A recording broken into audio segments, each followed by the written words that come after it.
I'm Vanessa Ruck, the girl on a bike, and Norway, where I am right now, is a massive, massive bucket list riding destination. And if it's not on your bucket list, you need to write that down right now. In this video, I'm going to talk to you through some of the things that I really recommend you know and think about before you plan your adventure here.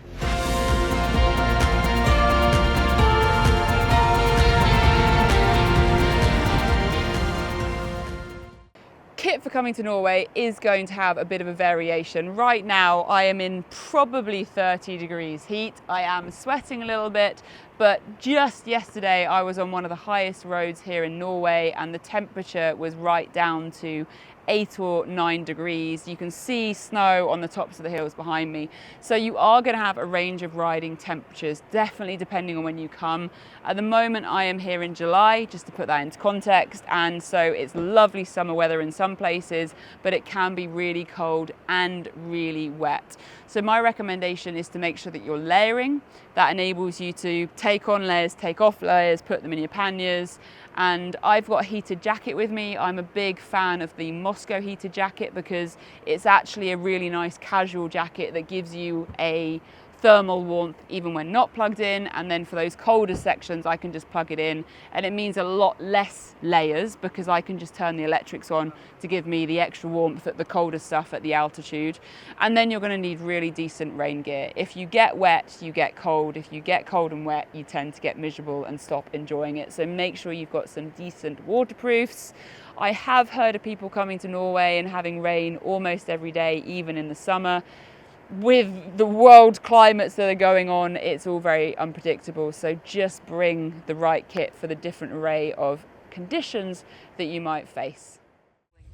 What? Wet, soggy day. It is rainy. I recommend waterproof socks and good waterproof if you come to Norway.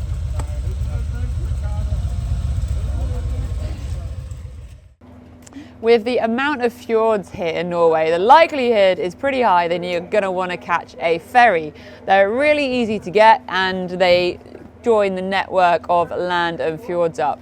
But tip for you, if you are going to use one, make sure you pre-register with the ferry companies in advance.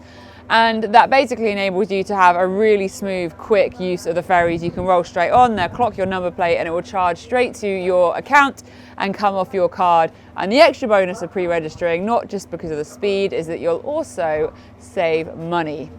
And then you can cruise. We cruising.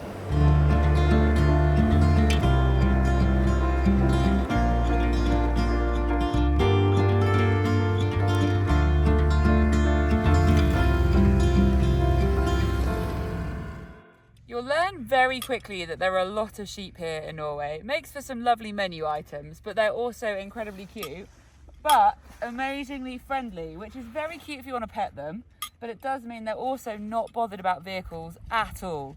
So be very careful. They will be in the road, and they won't get out of the road even if you hoot at them.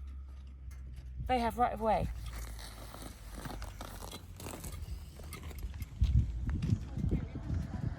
Having a quick pee roadside, but if you plan your trip right, you won't have to pee roadside. But do be warned, there are not many places to pee when you're getting the best roads in Norway. So if you are someone that needs a toilet and a toilet roll and a sink and everything, make sure you plan your toilet stops in. Otherwise, a bit of tissue or a little nature wiggle side of the road. But I'm not endorsing peeing in nature. Just stop to refuel, make sure you put the right fuel in, and when you're here in Norway it is worth making sure you plan out your fuel stops. There is plenty of fuel, but there are some pretty vast stretches where you're not going to get fuel, so just make sure you're planning your distances correctly. There is not the euro here, they have their Norwegian currency. So you can get that currency out as cash, or what I would recommend for all travel is to have a decent international travel credit card. Now there are loads of them out there, but because it doesn't give you any currency transaction charges when you're in country, and it just saves a massive amount of money when it comes to that. On this trip alone, we've been in 5 different countries. I haven't had to worry about lots of different currencies. I just know that they know I'm here, they know I'm traveling, I can tap and pay for stuff as I go. So make sure you've got your credit card sorted, your bank knows you're traveling, and have a little bit of emergency cash. This is an abstract top tip, but trust me, when you deploy this tip on the ground in Norway, you will thank me. You have to have one of these ice creams. It is a Royale Triple Maggie Salt Caramel, pure heaven. It is like salted caramel ice cream with a layer of chocolate caramel, with a layer of chocolate, with a layer of vanilla white chocolate. Best ice cream I've ever had in my life.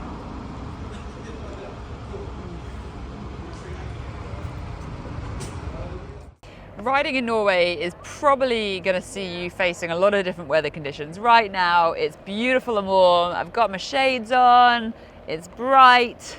You're going to be riding along. Maybe you've got a helmet where you can ride with shades, maybe you don't. I have the HHC flip helmet, which means I can deploy my sunglasses at any point if I can find a little switch.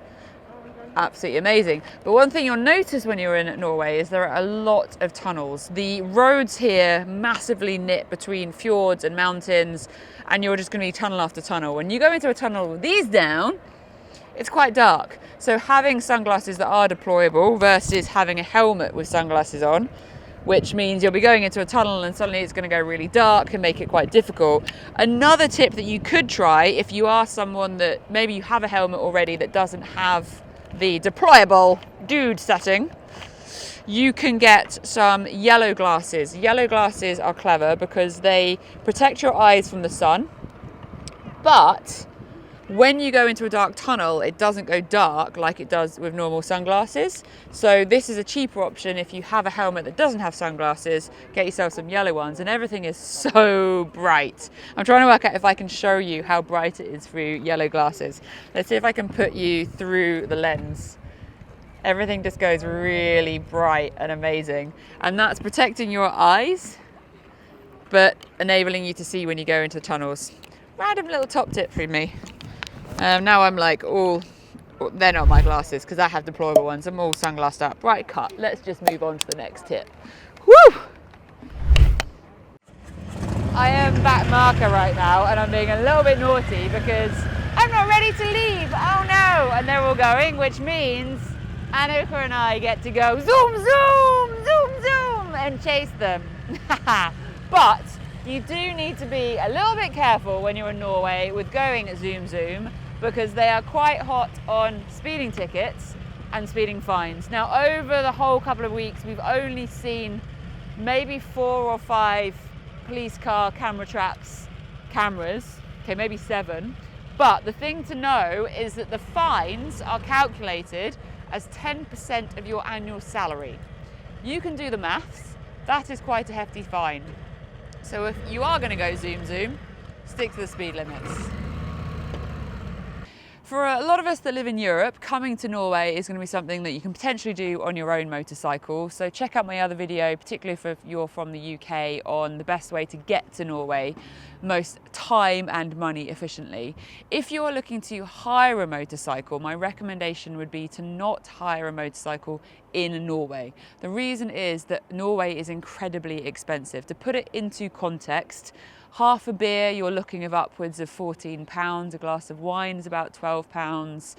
Things are a lot more expensive here, and so bike hire is going to be a lot more affordable if you look at somewhere maybe like the Hamburg area in Germany and then road trip up to Norway. It's going to save you a lot of money, and if you get on Google, you're going to find loads of options for bike hire that way, and there's even places like Harley-Davidson dealers that are going to do rentals as well. So Google will be your best friend there.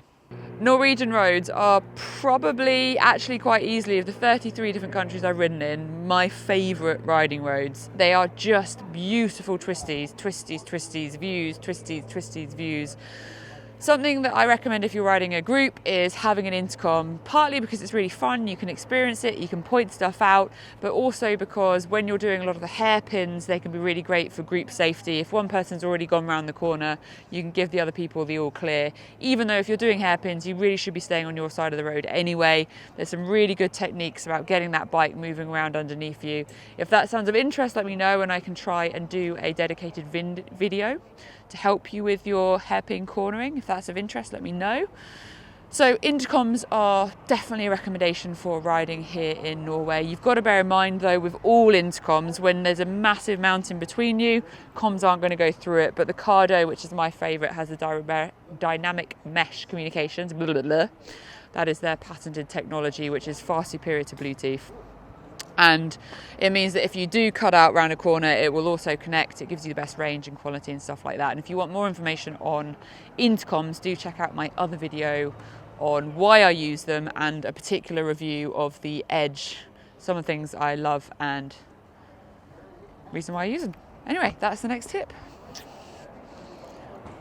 Hopefully that has given you some good food for thought and some information about things that you should know, think about coming here to Norway on a motorcycle. If there are any tips that you think I've missed, let me know in the comments and we can make it a whole conversation to help spread more information and knowledge about such an incredible country. I have had an absolutely amazing tour here on the bikes with Tour 1. The roads here are just breathtaking and I really recommend, if it's not on your bucket list, that you add it to your bucket list and figure out a way over the next few years to find a way to get yourself to Norway, particularly on a motorcycle. I'm Vanessa Rutt, the girl on a bike. Thanks so much for watching. Look at this view.